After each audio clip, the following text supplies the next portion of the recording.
दिल्लीच्या रामलीला मैदानावरती आज विरोधी पक्षाची लोकतंत्र बचाव रॅली। इंडिया आघाडीचे सर्व घटक पक्षाचे प्रमुख नेते आणि कार्यकर्ते उपस्थित राहणार।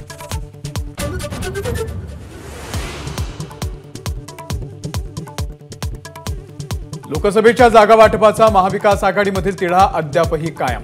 वादग्रस्त जागांसंदर्भात आज महाविकास आघाडीच्या नेत्यांची सोनिया गांधी आणि मल्लिकार्जुन खरगेंसोबत दिल्लीमध्ये बैठक।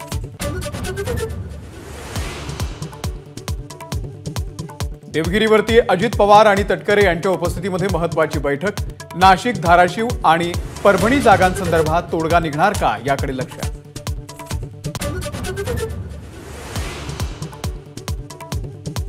राष्ट्रवादी आणि शिवसेनेमधील सगळे ठग आता भाजपमध्ये। आम्ही ठगमुक्त झालोय, संजय राऊत यांचा भाजपवरती हल्लाबोल।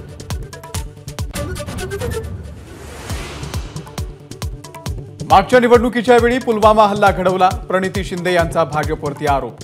तर रामावर नाही कामांवर मत द्या, भाजपला टोला।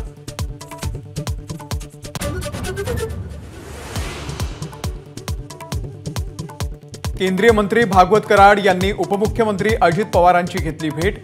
भागवत कराड संभाजीनगरमधून लोकसभा लढवण्यास इच्छुक। नाराजी नाट्यानंतर अंबादास दानवे आज चंद्रकांत खैरेंची भेट घेणार। तिकीट मिळाल्यानंतर खैरेंना देणार शुभेच्छा।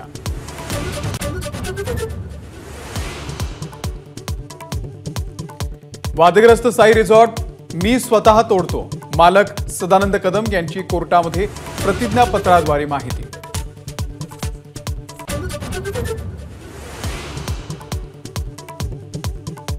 टेलिव्हिजन क्षेत्रामधील मानाच्या ENVA पुरस्कारावरती एबीपी माझाची बाजी।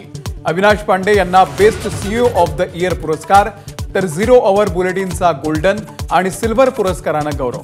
प्रदीप कुरुलकर प्रकरण इर्षाळबारी दुर्घटनेच्या कव्हरेजसाठीही पुरस्कार।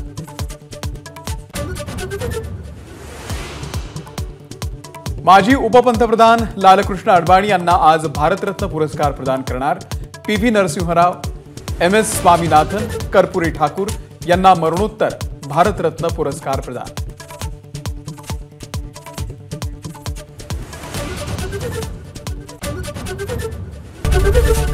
एबीपी माझा, उघडा डोळे बघा नीट।